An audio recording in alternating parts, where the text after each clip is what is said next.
I don't think people realize how many decisions go into building a home and how many choices you have to make. Like when our grandparents built a home, when they went and looked at toilets, there were 4 options, and those 4 options were color choices. By the time you're talking about trim and millwork, which think doors, accent walls, your staircase, I couldn't think about making another decision.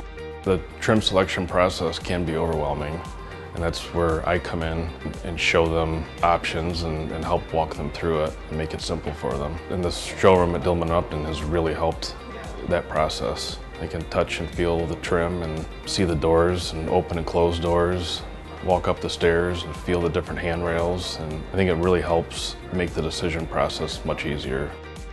A lot of times you see it on a blueprint, but it isn't easy to visualize. And I think when a builder can bring their customer in here and they can walk through it and see what it's going to look like at the end, it'll be a tremendous advantage. Some of the ideas that our homeowners come up with, they're pretty complex. And with the knowledge that Brian brings to the table with Mans, it just makes my job easier.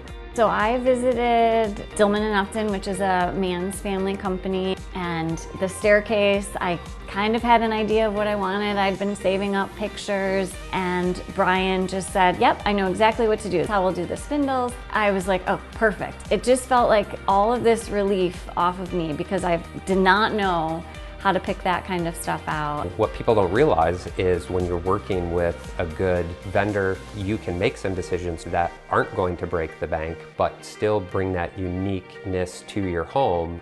You can create something very, very beautiful for inexpensive. You really can. You know, and that's where Brian from Mans, he's excellent. So between the two of us, we probably got 50,000 photos on our phone. No matter who we're standing with, what they're thinking about, we probably have a picture and we can show you what it's going to look like in the end. So like real basic things would be on a drywall wall that you just is flat, and you all of a sudden you take some moldings and you create a panel, and then you paint the panel or you paint the moldings, and next thing you know you're like, wow, this is like this cool house that you'd see in the White House or something, but it's my house now. Think up, be creative, have fun. That's what the process should be all about. We were able to customize a wall in the office, which is right at the entrance of the home and just kind of elevates the style. You can customize shelving, niches or nooks that really give you that look that's not just a cookie cutter, you know, another subdivision house.